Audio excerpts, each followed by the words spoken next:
Guys ಇಲ್ಲಿ ನೋಡಿ ಮುಂದೆ 2 ಅಲ್ಲಿದೆಯಲ್ಲ ಎಷ್ಟು ಮಮ್ಮಿ ಅದು ಫುಲ್ ಮೇಯ್ಕೊಂಬಿಟ್ಟೈತೆ. ಆ್ಯಕ್ಚುಲಿ ಇವರಿಗೆ ಹುಷಾರಿಲ್ಲದೆ ಐ ಥಿಂಕ್ ಏನೋ ಕಿಡ್ನಿ ಫೇಲ್ಯೂರ್ ಆಗಿ ಕಟ್ ಮಾಡಿ ಹ್ಯಾಪಿ ಗೈಸ್. ಇವನಿಗೆ ನಾನು ಅಂದರೆ ಸಿಕ್ಕಾಪಟ್ಟೆ ಇಷ್ಟ. ನೋಡಿ ಬಂದು ಹೆಂಗೆ ಮನ್ಗೈತಾಗಲೇ. Hey guys, welcome back to my YouTube channel. ನಾನು ನಿಮ್ಮ ಪ್ರೀತಿಯ ಸೋನು. ಸೊ ಇವತ್ತು ನನ್ನ ತಮ್ಮಂದು ಬರ್ಡೇ ಮಾಡೋಣ ಅಂತ ಹೇಳಿ ಐ ಸ್ವೇರ್ ಏನೂ ಪ್ಲ್ಯಾನ್ ಇಲ್ಲ. ಸ್ವಲ್ಪ ಅಂದರೆ ನಾನು ಆವತ್ತಿನ ಒಂದು 12 ಡೇಸಿಂದ ಆಚೆ ಪ್ರಪಂಚನೇ ನೋಡಿಲ್ಲ, ಮನೇಲೇ ಇದ್ದೆ. ಸೊ ಹಾಗಾಗಿ ಸುಮ್ಮನೆ ಹೋಗಿ ನನ್ನ ತಮ್ಮನಿಗೆ ಕೇಕ್ ಕಟ್ ಮಾಡಿಸಿ ಸ್ವಲ್ಪ ಬೇಜಾರಾಗೋ ಥರ ಏನಾದರೂ ಮಾಡ್ಕೊಂಡು ಬರೋಣ ಅಂತ ಹೇಳಿ ಸ್ವಲ್ಪ ರೆಡಿ ಕೂಡ ಆಗಿದ್ದೀನಿ. ನಾನು ಮೋಟಿವೇಟ್ ಮಾಡ್ಕೊಬೇಕಲ್ಲ. ಯಾವಾಗಲೂ ಹೀಗೆ ಕೂತ್ಕೊಂಡಿದ್ರೆ ಏನೂ ಮಾಡೋಕ್ಕಾಗಲ್ಲ. ಹಾಗಿದ್ದಾಯಿತು, ಅದು ಮನಸ್ಸಲ್ಲೇ ಇರುತ್ತೆ. ಅದನ್ನು ಇಟ್ಕೊಂಡು ಹತ್ಕೊಂಡು ವಿಡಿಯೋ ಮಾಡಿಕೊಂಡು ಕಮೆಂಟ್ಸ್ಗಳನ್ನ ನೋಡೋಕ್ಕಾಗಲ್ಲ. ಬಟ್ ಯಾರೆಲ್ಲ ಸಪೋರ್ಟ್ ಮಾಡಿದ್ದೀರಾ, thank you so much, thanks a lot. Seriously ನಿಮ್ಮ ಸಪೋರ್ಟಿಂದನೇ ನಾನು ಇಲ್ಲಿವರೆಗೂ ಬಂದಿರೋದು. ನಾನು ನನ್ನ ಫ್ಯಾಮಿಲಿ ನೋಡ್ಕೊಬೇಕಲ್ವ, ವ್ಲಾಗ್ಸ್ಗಳನ್ನ ಮಾಡಬೇಕು ಅದರಿಂದ ಆಚೆ. ಬಟ್ ನೋವಂತೂ ಇದ್ದೇ ಇರುತ್ತೆ, ಅದನ್ನ ಎವ್ರಿಡೇ ತೋರಿಸ್ಕೊಳಕ್ಕಾಗಲ್ಲ. ನಾನು ಯಾವಾಗಲೂ ಹೇಳ್ತಿರ್ತೀನಿ ನಿಮಗೆ, ನಾನು ತುಂಬ ಸ್ಟ್ರಾಂಗ್ ಅಂತ. ಸೊ ಸ್ಟ್ರಾಂಗಾಗಿ ನಮ್ಮ ಫ್ಯಾಮಿಲಿ ನೋಡ್ಕೊಬೇಕಲ್ವ. ಸೊ ಹಾಗಾಗಿ ಇದೊಂದು ವ್ಲಾಗ್. ನನ್ನ ತಮ್ಮನ ಇವಾಗ ಎಲ್ಲ ಪ್ಲ್ಯಾನು ಇಲ್ಲ ಎಲ್ಲಿಗೆ ಹೋಗ್ತಾ ಇದ್ದೀವಿ ಅಂತಲೂ. ಸುಮ್ಮನೆ ಅಲ್ಲೇ ಎಲ್ಲಾದರೂ ಒಂದು ಕೆಫೆನೋ ಪಬ್ಬೋ ಎಲ್ಲಾದರೂ ಹೋಗಿ ಕಟ್ ಮಾಡಿಸಿ ಎಂಜಾಯ್ ಮಾಡ್ಕೊಂಡು ಬರುವಂಥದ್ದು.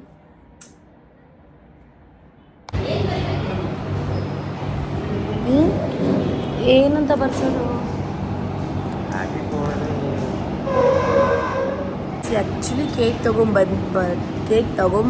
ತಗೊಳಕ್ಕೆ ಬಂದಿದ್ದೀನಿ ಇಲ್ಲಿ. ನಾನು ಬ್ಲ್ಯಾಕ್ ಫಾರೆಸ್ಟ್ ಇದೆಯಾ ಅಂತ ನೋಡ್ತಾ ಇದ್ದೀನಿ, ಇಲ್ಲಿ ಇಲ್ಲ, ಏನೇನೇನೋ ಇದೆ.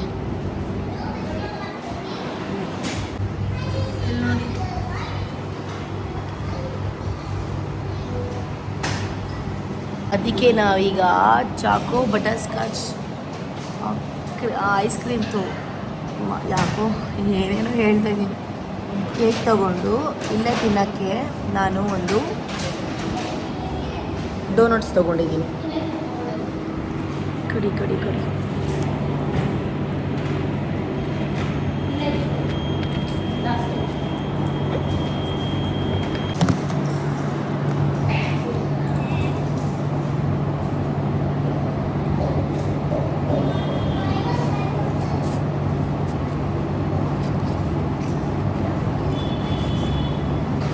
ಚೆನ್ನಾಗಿದೆ.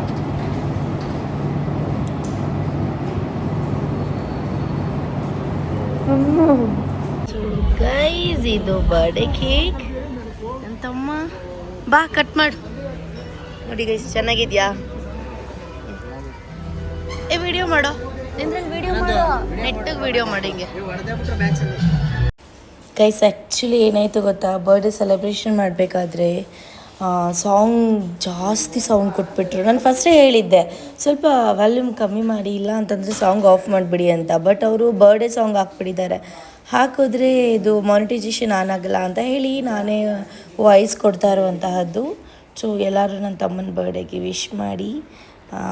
ಆ್ಯಕ್ಚುಲಿ ಹೇಳಬೇಕು ಅಂದರೆ ನನ್ನ ತಮ್ಮ ಫೋನ್ ಕೊಡಿಸು ಅಂತ ಕೇಳ್ತಾ ಇದ್ದ. ಕೊಡಿಸ್ಬೇಕಿತ್ತು, ಕೊಡ್ಸೋಣ, ಅವನು ಸ್ವಲ್ಪ ಜವಾಬ್ದಾರಿಗಳು ಬರಬೇಕಲ್ಲ ಅದಕ್ಕೆ. ಸೊ ಫಸ್ಟು ನನ್ನ ಅಣ್ಣ ತಿನ್ಸಿದ್ರು ಅವನಿಗೆ ಕೇಕು, ಬಾಬಾ ಅಂತ ಇದ್ದ. ಲಾಸ್ಟಲ್ಲಿ ಹೋಗೋಣ ಅಂದೇಳಿ ನೆಕ್ಸ್ಟು ಮನು ಅವ್ರು ಹೋದರು ಕೇಕ್ ತಿನ್ಸೋಕ್ಕೆ ಅಂತ ಹೇಳಿ. ಮನು ಯಾರು ಗೊತ್ತಾ, ಇವಾಗ ನಮ್ಮ ಹುಡುಗ ಸತ್ತೋದ್ರಲ್ಲ, ಅವರ ಬೆಸ್ಟ್ ಫ್ರೆಂಡ್, ಚೈಲ್ಡ್ಹುಡ್ ಫ್ರೆಂಡ್ಸ್ ಇವರು. ಸೊ ಇವ್ರು ಬಂದಿದ್ದರು ಸೆಲೆಬ್ರೇಷನ್ಗೆ, ಆಯಿತಾ. ಅದಾದ ನಂತರ ನೆಕ್ಸ್ಟ್ ನಾನು ಹೋದೆ. ಪಾಪ ನನ್ನ ತಮ್ಮ ಏನಾದರೂ ಗಿಫ್ಟ್ ಕೊಡ್ತೀನಿ ಅಂತ ಅಂದ್ಕೊಂಡಿದ್ದೆ, ಏನೋ ನಂಗೆ ಗೊತ್ತಿಲ್ಲ. ಬಟ್ ನನಗೂ ಬೇಜಾರಾಯಿತು ಕೊಟ್ಟಿಲ್ಲ ಅಂತ. ಏನೂ ಮಾಡೋಕ್ಕಾಗಲ್ಲ, ಸಿಚುವೇಶನ್ ಆವತ್ತು ಹಾಗೆ ಇತ್ತು. ಮತ್ತು ಸ್ಟೇಟಸ್ಗೊಂದು ಫೋಟೋ ಹಾಕೋಣ ಅಂತ ಹೇಳಿ ಒಂದು ಫೋಟೋಸ್ ಎಲ್ಲ ಹೊಡ್ಸ್ಕೊಂಡ್ವಿ ಅಷ್ಟೇ ಗೈಸ್, ಇನ್ನೇನಿಲ್ಲ. ನೀವೇ ನೋಡಿದ್ರಲ್ಲ ಏನೇನಾಯಿತು ಅಂತೇಳಿ. ಎಂತ ಗೊತ್ತಾ, ನಾನು ಫಸ್ಟೇ ಹೇಳಿದ್ದೆ ಬೇಡ ಹೊರಗಡೆ ಮನೇಲೇ ಕೇಕ್ ತಂದು ಕಟ್ ಮಾಡ್ಸೋಣ, ಅಮ್ಮ ಎಲ್ಲ ಇರ್ತಾರೆ, ಹಾಗೆ ಸೆಲೆಬ್ರೇಟ್ ಮಾಡೋಣ ಅಂತ. ಸ್ವಲ್ಪ ನನಗೂ ಮೈಂಡ್ ಫ್ರೆಶ್ ಆಗುತ್ತೆ ಅಂತ ಆಚೆ ಕರ್ಕೊಂಡು ಹೋಗಿದ್ರು. ಅಲ್ಲಿ ನೋಡಿದ್ರೆ ಫುಲ್ ಸಾಂಗ್ಸು, ಏನು ವ್ಲಾಗ್ ಮಾಡೋಕ್ಕೆ ಆಗಿಲ್ಲ. ಸೊ ಇದು ನೆಕ್ಸ್ಟ್ ಡೇ ವ್ಲಾಗು. ಇಷ್ಟು ಕತೆಗಳು. ಪಾಪ ನಮ್ಮ ಅಮ್ಮನಿಗೇನೋ ಹಲ್ಲು ನೋವು ಅಂತ ನೋವು ತೋರಿಸು ಕೈಸ್. ಏನು ಗೊತ್ತಾ, ನಮ್ಮ ಅಮ್ಮನಿಗೆ ಪಾಪ ಹಲ್ಲು ನೋವು ಬಂದ್ಬಿಟ್ಟಿದೆ. ತೋರಿಸು ಮಮ್ಮಿ, ಕರೆಕ್ಟಾಗಿ ತೋರಿಸು. ಎಷ್ಟು ಎಲ್ಲ ಇಲ್ಲಿ ಹಿಂಗನ ಕರೆಕ್ಟಾಗಿ ಕೈಸ್. ಇಲ್ಲಿ ನೋಡಿ ಮುಂದೆ 2 ಹಲ್ಲಿದೆಯಲ್ಲ, ಎಷ್ಟು ಮಮ್ಮಿ ಅದು ಫುಲ್ ಮೇಯ್ಕೊಂಬಿಟ್ಟೈತೆ. 2 ಹಾಂ, ಅದು ಎಷ್ಟು ವರ್ಷದಿಂದ ಅಲ್ಲ ಹಂಗೈತೆ? ಇನ್ನೇನು 10-15 ವರ್ಷ ಅದು ಈಗ ನೋಯ್ತೈತಾ ಗೈಸ್? ಸಜೆಸ್ಟ್ ಇವೆಲ್ಲ ಒಂದು ಅಲ್ಲಿ ತೆಗಿ ಗೈಸ್. ಏನಾದ್ರು ಸಜೆಸ್ಟ್ ಮಾಡಿ. ನಮ್ಮ ಮಮ್ಮಿಗೆ ಈ ಥರ ಅಲ್ಲಾಗಿದೆ. ಡಾಕ್ಟ್ರು ಕೇಳಿದ್ದಕ್ಕೆ ಸದ್ಯಕ್ಕೆ ಇದನ್ನ ಕೇಳಿಸ್ಬೇಡಿ ಅಂತ ಹೇಳಿದ್ರು. ಏನು ಮಮ್ಮಿ ನೋಡಿ, ಈ ಕಡೆನೂ ಅಲ್ಲಿಲ್ಲ, ಅಲ್ಲೇ ಮುರಿದೋಗೈತೆ. ನಮ್ಮ ಮಮ್ಮಿ ಡಾಕ್ಟ್ರ್ ಹೇಳ್ತಾ ಇದ್ರು ಅಲ್ಲೂ ಸಮದೋಗವೆಲ್ಲ. ಯಾಕೆ ಮಮ್ಮಿ ಹಂಗೆ ಕೇಳ್ತಿದ್ರಲ್ಲ? ಹಾಂ, ಸುಮ್ಮನೆ ಅಂತಾರ. ರೀಸನ್ ಏನು ಸಮದೋಗಕ್ಕೆ? ಏನು ತಿಂದು ಜಾಸ್ತಿ ಅದು ಇದು ತಿಂತಿದ್ದ ಅದು ಇದು ತಿಂದು ಅಲ್ಲೂ ಜಾಸ್ತಿ ಉಜ್ಬಿಟ್ಟು. ನೀನು ಬ್ರಸ್ಸಲ್ಲಿ ಸುಳ್ಳು ಹೇಳ್ಬೇಡ, ನಿಜ ಹೇಳು. ರಂಗೋಲೆ ಪುಡಿಲಿ ಅವಾಗ ಉಜ್ಜಿದ್ನಲ್ಲ ಅದಕ್ಕೇನೋ. ರಂಗೋಲೆ ಪುಡಿಲಿ ಯಾರು ಅಲ್ಲೂ ಜರ್ಮಮ್ಮಿ ದಡ್ಡಿ ಹಂಗೆ. ಅವಾಗ 10-15 ವರ್ಷ ತಿಂದೆ. ಅವಾಗ ಇನ್ನೇ ಹತ್ರಲ್ಲಿ ಉಗ್ತಿದ್ರು. ಎಲೆಯಲ್ಲಿ ಬಿಡು, ಈ ಮದುವೆ ಆದ್ಮೇಲೆ ಕೀಳ್ಸ್ಬಿಡ್ತೀವಿ. ಕೀಳ್ಸ್ಬಿಟ್ಟು ಅಲ್ಲಿ ಹಾಕ್ಸೋದಾಯ್ತು ಅಷ್ಟೇ. ತಲೆ ಕೆಡ್ಸ್ಕೊತೆ ಹಾಕಿ ಕೀಳ್ಸ್ತಮ್ಮ ಪಾಪ ನಮ್ಮ ಮಮ್ಮಿಗೆ. ಏನು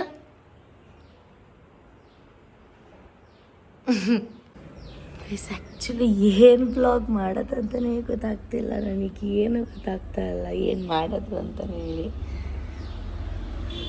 ಆ್ಯಕ್ಚುಲಿ ನಾನು ಸ್ವಲ್ಪ ಈ ಮೈಂಡೆಲ್ಲ ರಿಫ್ರೆಶ್ ಮಾಡ್ಕೊಳ್ಳೋಕ್ಕೆ ಅಂತ ಹೇಳ್ಬಿಟ್ಟು ನಾನು ಫಸ್ಟ್ ಹೋಗಿದ್ದೆ ಗೊತ್ತಾ trip, out of country trip, Maldives. So ಮಾಲ್ಡೀವ್ಸ್ಗೆ ಹೋಗೋಣ ಅಂತ ಪ್ಲ್ಯಾನ್ ಮಾಡ್ತಾಯಿದ್ದೀನಿ. ನೋಡೋಣ ಏನಾಗುತ್ತೆ ಅಂತ. ನನ್ನ ಮುಖ ನೋಡಿ ಎಷ್ಟು ದಪ್ಪ ಆಗಿಬಿಡಿದೆ. ನಾನು ಹೊರಗಡೆನೇ ಹೋಗಿಲ್ಲ, ಹೊರಗಡೆನೇ ಇಲ್ಲ. ನನ್ನ ತಮ್ಮನ ಬರ್ಡೇ ಕೇಕ್ ಕಟ್ ಮಾಡ್ಸೋಕ್ಕೆ ಅಂತೇಳಿ ಅಷ್ಟೇ ಹೋಗಿದ್ದು. ಅದು ಬಿಟ್ಟರು ಆಚೆನೇ ಹೋಗ್ತಾ ಇರಲಿಲ್ಲ. ಇಲ್ಲಿ ನೋಡಿ ನೇಲ್ಸ್ ಎಲ್ಲ ಎಷ್ಟು ವೈಟ್ ಆಗಿಬಿಟ್ಟಿದೆ. ಬ್ಲಡ್ ಬೇರೆ ಇಲ್ಲ. ನಂದು ಇಷ್ಟು ಯಾವತ್ತೂ ವೈಟ್ ಆಗ್ತಾನೆ ಇರಲಿಲ್ಲ ನೇಲ್ಸ್, ನೀವು ನೋಡಿದ್ದೀರಲ್ಲ. ಏನು ಕಥೆಯೋ ಒಂದು ಗೊತ್ತಾಗ್ತಿಲ್ಲ.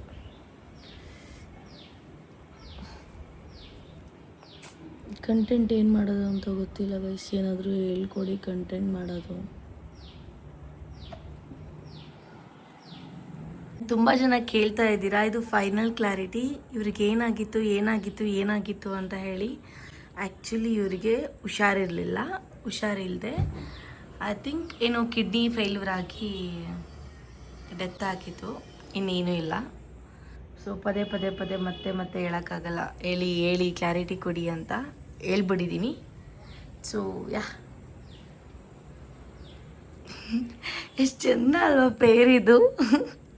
ದೃಷ್ಟಿ ತೆಗಿಬೇಕು. ಅಯ್ಯೋ ಬಿಡಿ ಕೈಸ್. ಅದೇ ಮಾಲ್ಡೀವ್ಸ್ಗೆ ಹೋಗೋಣ ಅಂದ್ಕೊಂಡಿದ್ದೀನಿ. ಅದಕ್ಕೆ ಶಾಪಿಂಗ್ ಮಾಡೋಣ ಅಂದ್ಕೊಂಡ. ಬಟ್ ನನ್ನ ಹತ್ರ ಆಲ್ರೆಡಿ ಎಷ್ಟು ಗೊತ್ತಾ, ನಾನು ಯೂಸ್ ಮಾಡದೇ ಇರೋ ಬಟ್ಟೆಗಳು ಏನಿಲ್ಲ ಅಂದರೂ ನನ್ನ ಹತ್ರ 50 ಪೇರ್ ಪ್ಲಸ್ ಇದ್ದಾನೆ. ಸಿ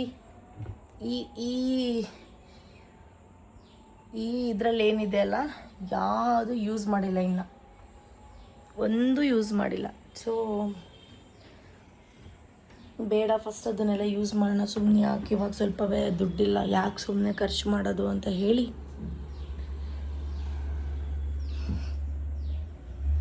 ಥರ ಪ್ಲ್ಯಾನ್ ಮಾಡ್ತಾಯಿದ್ದೀನಿ. ಫಸ್ಟ್ ಅದನ್ನೆಲ್ಲ ಹಾಕಿಬಿಡೋಣ ಅಂತೇಳಿ.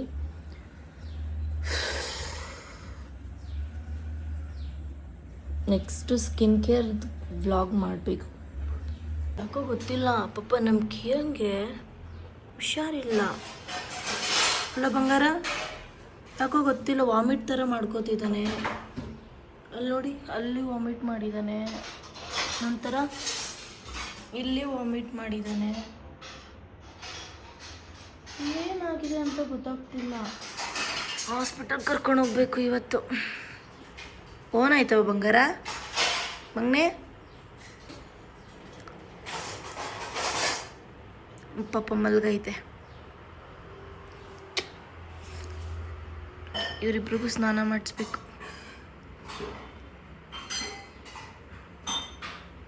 ಕುಟಾಣಿ ಬಂಗಾಡ ಕಿಯಾ ಕಿಯಾ ಮುದ್ದು ಹೋಗ್ತಾ ಇದ್ದೀನಿ, ಬಾಯ್. ನಡಿ ಬ್ರಿಜ್, ನಡಿ ಬುಜ್ಜಿ ಹೋಗೋಣ. ಬಿಸ್ಕೆಟ್ ಬೇಡವಾ ಮುದ್ದು? ಬಿಸ್ಕೆಟ್ ಅಂದ ತಕ್ಷಣ ಎದ್ಬಿಡುತ್ತೆ ಕಣವ. ಯಾಕೆ ಬಂಗಾರ?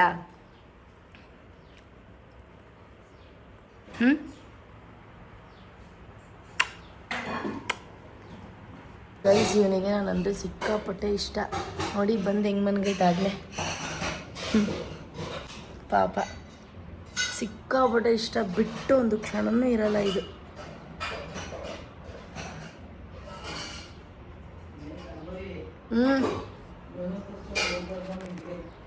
ಏನು ಮಮ್ಮಿ?